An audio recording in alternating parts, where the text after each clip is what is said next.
అదొక high voltage seat. అక్కడ నేతల మధ్య ఫైట్ రేంజ్ లో ఉంటుంది. ఒకరిపై ఒకరు మాటల దాడే కాదు, కేసులతో కొట్టుకోవడం కూడా అక్కడ హాట్ టాపిక్. గత ఎన్నికల్లో ఇద్దరు పోటీ పడ్డారు. అయితే ఓడిన వారు మంత్రయ్యారు, గెలిచిన వారు ఎమ్మెల్యే అయి ప్రజల్లో ఉంటూ వచ్చారు. 5 ఏళ్లు గడిచినా వారి మధ్య మంటలు మాత్రం ఇంకా చల్లారలేదు. నెల్లూరు జిల్లా సర్వేపల్లి నియోజకవర్గం జిల్లాలోనే హై వోల్టేజ్ ఉన్న సీటు. వ్యవసాయ శాఖ మంత్రి సోమిరెడ్డి చంద్రమోహన్ రెడ్డి, వైసీపీ నేత కాకాని గోవర్ధన్ రెడ్డి మరోసారి ఇద్దరు ఇక్కడ పోటీ పడుతున్నారు.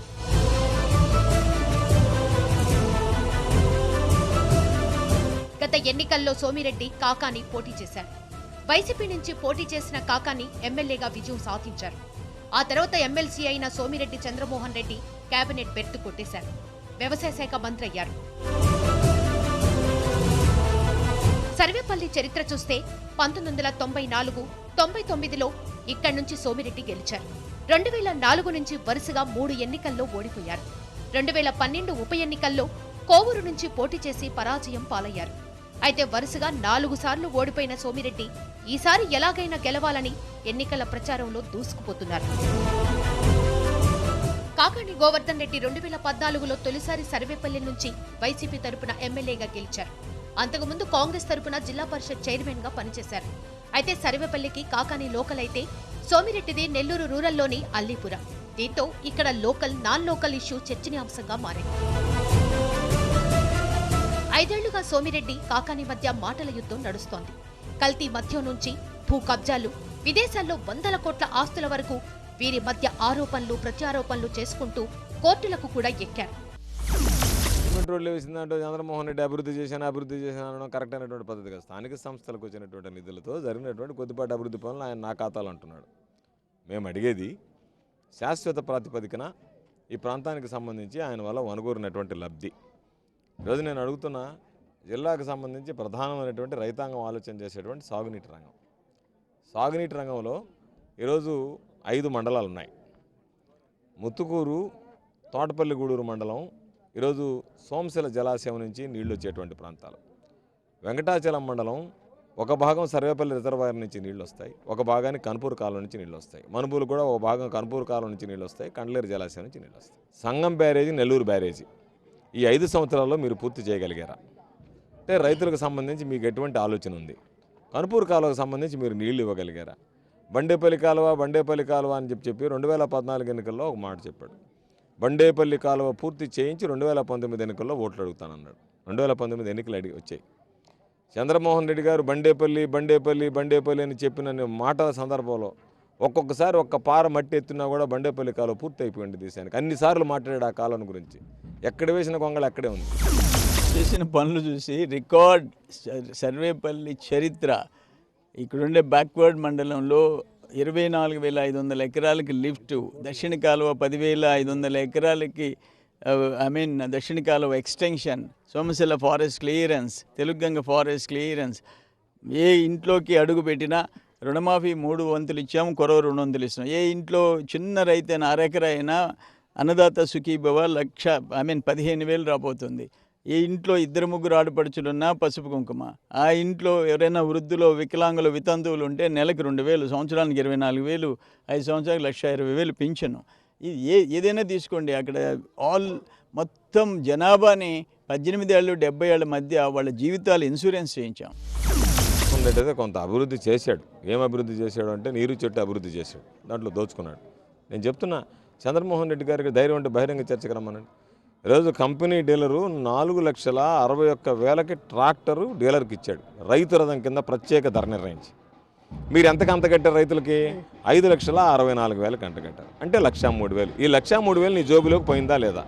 ఈరోజు నా దగ్గర ఆధారాలు ఉన్నాయి. రైతు రథం 10 రైతు రథాలు గ్రామాల్లో ఇచ్చారంటే 10,30,000 చంద్రమోహన్ రెడ్డి జోబులు వేసుకున్నాడు. ఈరోజు నేను చెప్తున్నా, గిట్టుబాటు ధరకు సంబంధించి 50 కోట్ల రూపాయల మిల్లల దగ్గర డబ్బులు తీసుకుని వ్యవసాయ శాఖ మంత్రి కాబట్టి 20 లక్షల టన్నుల ధాన్యం వస్తే 2 లక్షల ధాన్యం దానుకున్నాడు.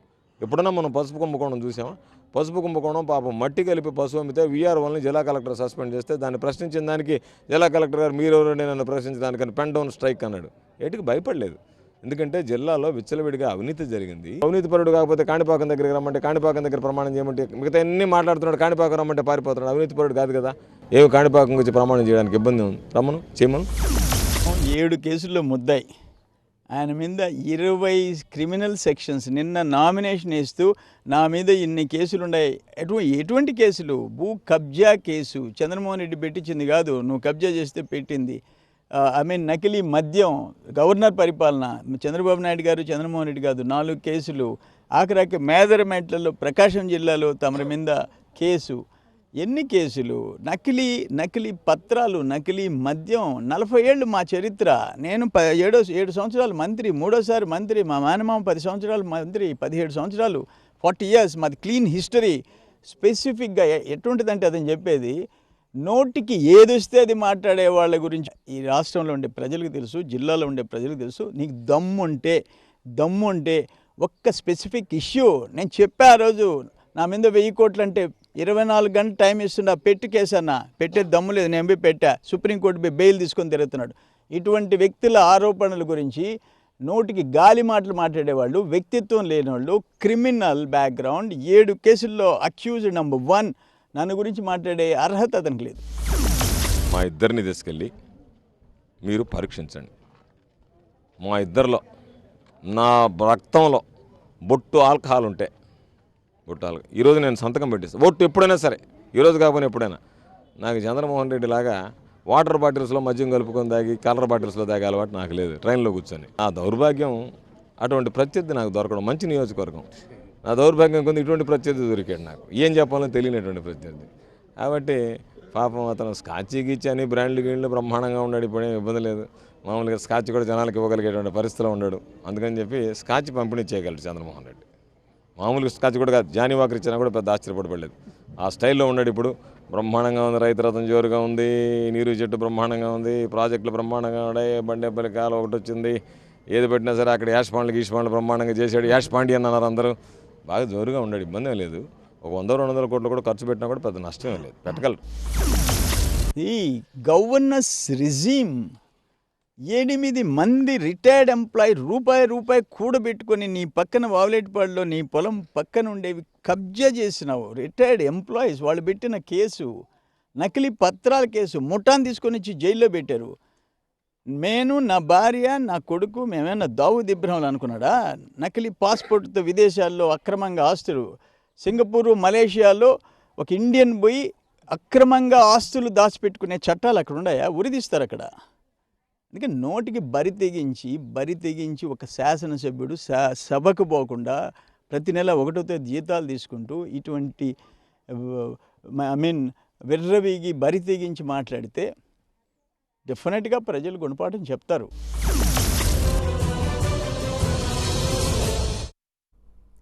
సర్వేపల్లిలో కూడా రిటర్న్ గిఫ్ట్ పంచాయతీ నడుస్తోంది. ఈసారి గెలిచి కాకానికి రిటర్న్ గిఫ్ట్ ఇస్తానని సోమిరెడ్డి చెబుతుంటే, ఈసారి కూడా తానే గెలుస్తానని కాకాని సవాల్ విసురుతున్నారు. అయితే ఇక్కడ 30 ఏళ్లుగా ఉన్న సమస్యలు ఇద్దరు నేతలకు సవాళ్లు విసురుతున్నాయి. సర్వేపల్లిలో గెలుపు నాదంటూ సోమిరెడ్డి కాకాని ఇద్దరు పోటీ పడుతున్నారు. సరే, మరి వాళ్లకున్న బలాలు బలహీనతలు ఏంటి? వరుసగా సర్వేపల్లి నుంచి 3 సార్లు ఓడిపోయిన సోమిరెడ్డి నియోజకవర్గం విడిచిపెట్టి వెళ్లలేదు. ఓడిపోయినా ప్రజలకు అందుబాటులో ఉండడం ఆయనకు ప్లస్ పాయింట్. అయితే ఇదే టైంలో ఎమ్మెల్యేగా గెలిచిన కాకాని గోవర్ధన్ రెడ్డి కూడా ప్రజలకు అందుబాటులో ఉండడం ఆయనకు కలిసొచ్చే అంశమే.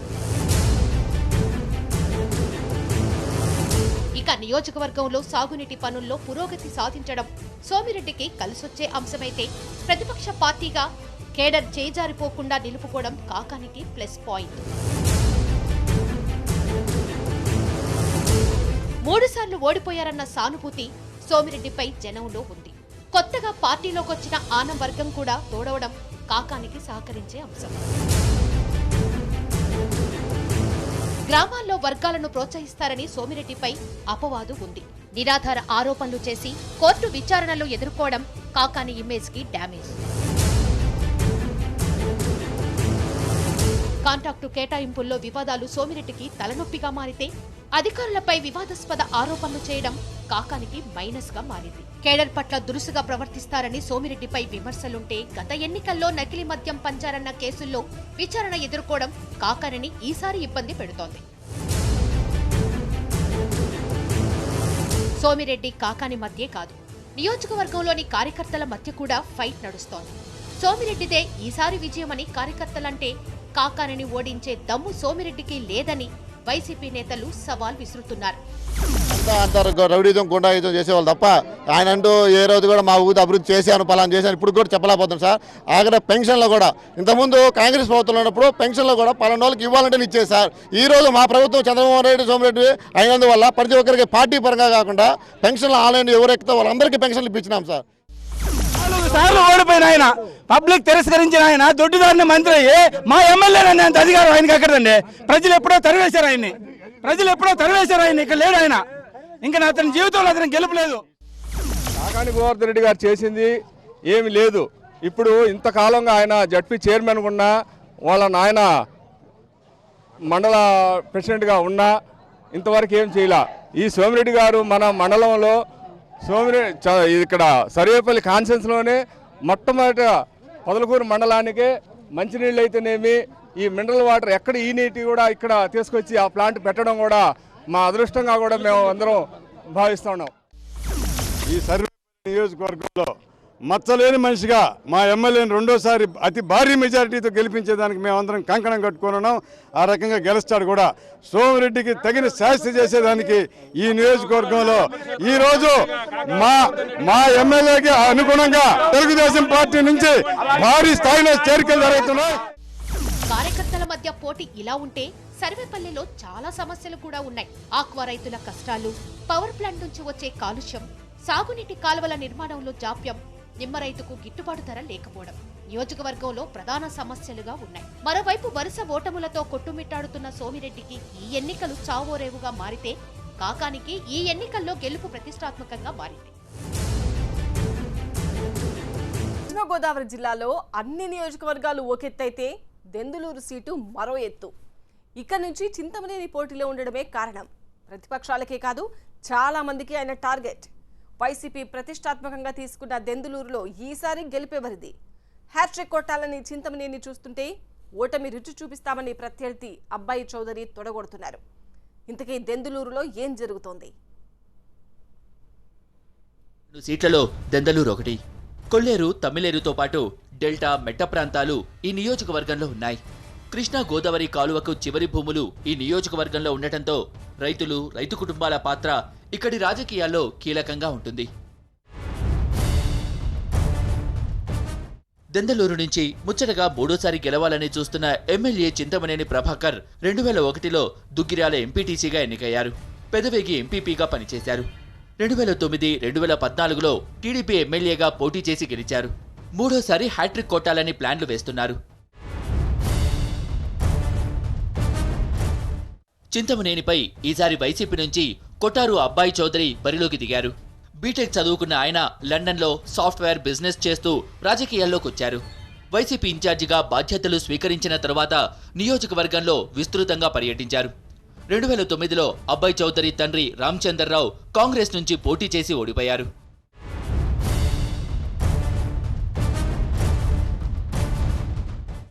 ఎన్నికల ప్రచారం వేడెక్కడంతో చింతమనేని, అబ్బాయి చౌదరి మధ్య మాటల యుద్ధం ముదిరింది. చింతమనేనే టార్గెట్ గా అబ్బాయి తీవ్ర విమర్శలు చేస్తే అదే స్పీడ్తో చింతమనేని వాటికి సమాధానం ఇస్తున్నారు. చింతమనేని ప్రభాకర్కి ఓటమి రుచి ఎలా ఉంటుందో చూపించబోతూ ఉన్నాం. తప్పకుండా దెందులూరు నియోజకవర్గంలో ఈసారి చింతమనేని ప్రభాకర్కి డిపాజిట్లు కూడా గల్లంతయ్యే పరిస్థితి ఇక్కడ ఉంది. దానికి ఎందుకంటే గత 10 సంవత్సరాలుగా చింతమనేని ప్రభాకర్ గారు ఈ నియోజకవర్గానికి ఎమ్మెల్యేగా ఉన్నారు. కానీ గ్రామాల్లో అనేక సమస్యలు. 5వ కాంటూరు నుంచి 3వ కాంటూరు కుదిర్చేస్తాను నేనున్నాను అని చెప్పి 2 సార్లు ఇతను ఎమ్మెల్యే అయ్యాడు. ఈయన నాయకుడు చంద్రబాబు నాయుడు గారు కూడా అదే మాట ఇవ్వటం జరిగింది. ఇప్పుడు దాకా కొల్లేటి సమస్య తీర్చకపోగా దెందులూరు నియోజకవర్గంలో ఒక అరాచక పరిపాలన. ఎందుకంటే ఇక్కడ ప్రజలు ఆత్మాభిమానాన్ని చంపుకుని ఈ చింతమనేని ప్రభాకర్ యొక్క ప్రవర్తనకి విసిగెత్తిపోయి ఉన్నారు. ఇక్కడ అభివృద్ధి లేదు, ప్రజలను గౌరవించే పరిస్థితి లేదు, మార్పు కోరుకుంటూ ఉన్నారు. యువతరం వస్తున్నాం, తప్పకుండా కూడా ఇక్కడ దెందులూరు నియోజకవర్గాన్ని అభివృద్ధి పదంలో నడిపించే బాధ్యత మేము తీసుకుంటాము అని తెలియజేస్తూ ఉన్నాం. నేను కాన్ఫిడెంట్గా లేను. ప్రజలు కాన్ఫిడెంట్గా ఉన్నారు. కాన్ఫిడెంట్గా ఉండాల్సింది నేను కాదు, ఓట్లేసేవాళ్ళు కాన్ఫిడెంట్గా ఉండాలి. నేను కాన్ఫిడెంట్గా లేను, ప్రజలు కాన్ఫిడెంట్గా ఉన్నారు. కాన్ఫిడెంట్గా ఉండాల్సింది నేను కాదు, ఓట్లేసేవాళ్ళు కాన్ఫిడెంట్గా ఉండాలి. నిలబడినటువంటి ప్రతి వ్యక్తి గెలవాలనుకుంటాం సహజం. నేను కూడా మంచి మెజారిటీ రావాలనుకుంటాం సహజం. కానీ ప్రజా తీర్పు అనేది శిరోధార్యం. నిజంగా ప్రజలే ఆ రకమైనటువంటి తీర్పు ఇస్తే తప్పనిసరిగా నేను స్వాగతిస్తా. దానిలో ఏ రకమైనటువంటి సందేహం లేదు. పెట్ట కొంచెం కోత గనంలాగా నాకేదో ఓటమి చవి చూపిస్తాను అని రుచి చూపిస్తాను అంటున్నారే, అవన్నీ నీ బాబు ఒకసారి నా చేతిలో ఓడాడు, ఎవడో తణుకు నుంచి వచ్చాడు ఓడాడు, నువ్వు ఇంగ్లాండ్ నుంచి వచ్చావు, రిటర్న్ టికెట్ పెట్టుకుంటావు. దానిలో ఏ రకమైనటువంటి డౌట్ లేదు.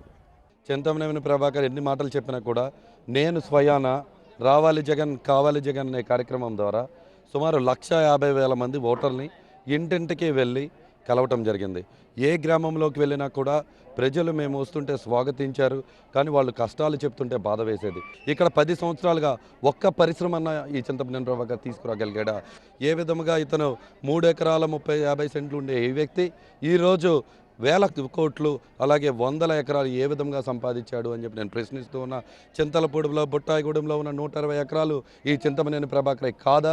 ఇతను ఈరోజు శ్రీమంతుడిగా ఈ చంద్రలూరు నియోజకవర్గంలో చలామణి అవుతున్నాడు తప్ప ఏ గ్రామాల్లో ఎటువంటి అభివృద్ధి కూడా జరగలేదు. అది నేనే కల్లారా 150,000 మంది ఇంటింటికి తిరిగి ప్రతి గ్రామము నేను పర్యటించి చూశాను అని తెలియజేస్తూ ఉన్నాను. నేనేదో భవంతులు కట్టుకున్నాను అనుకుంటున్నావు. నీ బాబుని అడుగు, నేను ఇల్లు ఎప్పుడు కట్టాను? ఎమ్మెల్యే అవ్వకముందు నేను ఇల్లు కట్టా. నేను ఎమ్మెల్యే అవ్వకముందు భూమి కొన్నా. నాకు వ్యాపారాలు ఉన్నాయి, నాదంతా అకౌంటబిలిటీ ఉంది.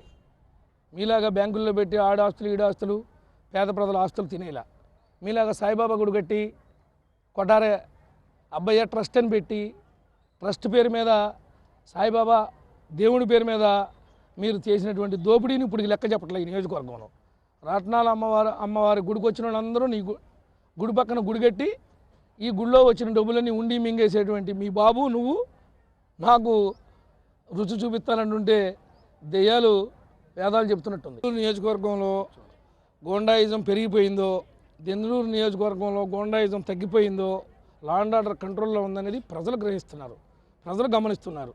ఏదో జగన్మోహన్ రెడ్డో లేకపోతే వేరే నాయకులో నేను రౌడీనో గోండానంటే నేను అవను. నా నియోజకవర్గ ప్రజలు నేను నిజంగా రౌడీనే గోండానే అయితే రేపు ఓటు ద్వారా తీర్పిస్తారు. రాజకీయ చైతన్యం ఎక్కువగా ఉన్న ఈ నియోజకవర్గం పూర్తిగా వ్యవసాయ ఆధారిత ప్రాంతం. కొల్లేరు ప్రాంతం కూడా కలిసింది. ఈసారి బీసీలు దళితుల ఓట్లు ఇక్కడ కీలకం కానున్నాయి. రాజకీయాలంటే ఉప్పు కారం రెండూ కలిసి ఉంటాయి. మనుషులు సాఫ్ట్గా కనిపించినా వారి చేష్టలు చివుక్కుమనిపిస్తాయి, సుర్రుమనిపిస్తాయి.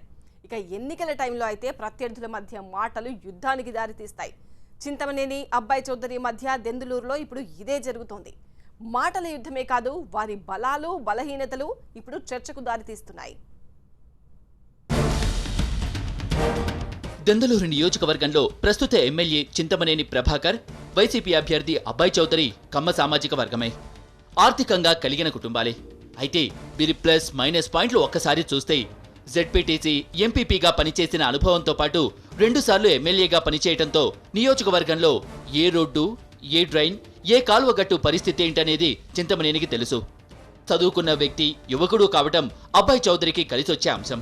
కార్యకర్తలకు ఎప్పుడూ అందుబాటులో ఉండటం చింతమనేనికి ప్లస్ పాయింట్ అయితే, ఎలాంటి ఆరోపణలు లేకపోవటం అబ్బాయి చౌదరికి సానుకూల అంశం. దూకుడు స్వభావం, గొడవలు పడటం చింతమనేనికి నెగిటివ్గా మారితే, రాజకీయాలకు కొత్త కావటం, నియోజకవర్గంపై పూర్తి స్థాయిలో పట్టులేకపోవటం అబ్బాయికి మైనస్గా మారుతున్నాయి. ఇటు ఎమ్మెల్యే అభ్యర్థులే కాదు, పార్టీ కార్యకర్తలు కూడా ఒకరిపై ఒకరు పంచులు విసురుకుంటున్నారు. చింతమనేని ప్రభాకర్ గారు అభివృద్ధి చేశానని చాలా మెహర్బానైనటువంటి మాటలు చెప్తా ఉన్నాడు. ఎక్కడ చేశాడు అభివృద్ధి, ఏ గ్రామాలు చేశాడు? ముఖ్యంగా ఈ దళిత వాడల్లో సరైనటువంటి డ్రైనేజ్ సిస్టమ్ కానీ, సరైనటువంటి రోడ్లు కానీ, సరైనటువంటి ఇల్లు కానీ ఆయన ఏమైనా కట్టించారా? ఇప్పుడు అసలు రోడ్లే ఉండే కదండి, ఉంటే మా కళ్ళూతుకు అయ్యా. పిల్లలు మనుషులు ఎలా తిరిగేవారంటే అది అసలు మాకే తెలియదు. ఇప్పుడు రోడ్లు వచ్చినాయి, ఇవి వచ్చినాయి అంటే తెలుగుదేశం పార్టీ వచ్చాక మా ఊరి అభివృద్ధి చెందలేదంటే సార్ వాళ్ళకి అందుబాటులో ఉన్న వాళ్ళకి ఆ కార్యకర్తలకు మాత్రమే చెందుతుంది సార్. మా దగ్గరికి అసలు రావట్లేదు సార్, ఇది వాస్తవం సార్. మేమైతే వైఎస్ఆర్ జగన్కే వేస్తాం సార్, ఈసారి జగన్నే గెలిపిస్తామండి. అన్ని పార్టీల వాళ్ళకి కూడా న్యాయం చేస్తున్నారండి. ఈ పార్టీ ఆ పార్టీ అని చేయలేదు ఇప్పటి వరకు కూడా. 5 సంవత్సరాల్లోనూ ఇళ్ళే ఇవ్వనాయి, రోడ్లే పోయినాయి. అన్ని రోడ్లు పోసారు కానీ కాంగ్రెస్ అని చెప్పి తెలుగుదేశాన్ని విడదీసిపోయలేదండి రోడ్లు. అలా ఎప్పుడు చేయలేదండి. ఎవరైనా ఏదైనా రాంగ్గా మాట్లాడితే ఆయన కొంచెం దురుసుగా మాట్లాడినా మళ్ళీ జాలిపడే మనిషే తప్ప రాంగ్గా ఎప్పుడు ప్రవర్తించలేదండి. ఒకవైపు చింతమనేని, మరోవైపు అబ్బాయి చౌదరి ఇద్దరి మధ్య మాటల యుద్ధం నడుస్తూ ఉంటే రెండో వైపు గ్రామాల్లో కార్యకర్తలు వారి గెలుపును అత్యంత ప్రతిష్టాత్మకంగా తీసుకుని పనిచేస్తున్నారు.